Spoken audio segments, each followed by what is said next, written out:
Sat down with Joan Rivers just a couple of years back, and she revealed to me the private pain that fueled her humor, heartbreak over her husband, and her broken friendship with Johnny Carson.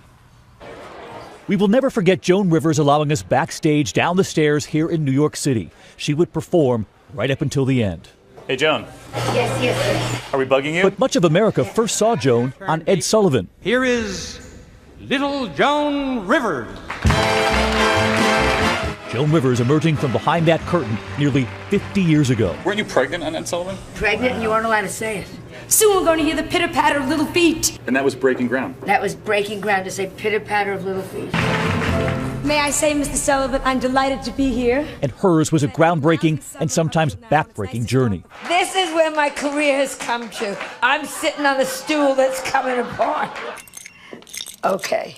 She invited us to her New York City apartment. The photographs everywhere, and us too. I usually don't let people come over. I must have been very sad or very drunk. Joan took us back to her first days on The Tonight Show with Johnny Carson. Right smack then and there. Changed my life. Weren't you the first and only permanent host? I was the first permanent guest host, man, woman, or child, yeah. And only. And that gig with Carson would lead to another offer to do late night comedy on another network. And as soon as I got the Fox show, I called Johnny and said, Johnny, I've got it. And he hung up on me. Never spoke to me again. But her show was soon over, and so was her friendship with Carson. And as Joan struggled publicly, her husband was struggling privately. He took his life in 1987. Humor comes with great pain and great anger is really where it comes from. And with my husband, I had both barrels. I'm still not over his suicide. I'm still furious with him. They say to me, oh, you'll go to heaven, you'll meet Ed. I go, I'll kill him. Joan, a single mother, was completely alone personally and privately. And then The Call, a daytime talk show in the works, up against Oprah and Donahue at the Emmys. And the winner is, I'm shaking, Joan Rivers. 2 years ago, I couldn't get a job in this business.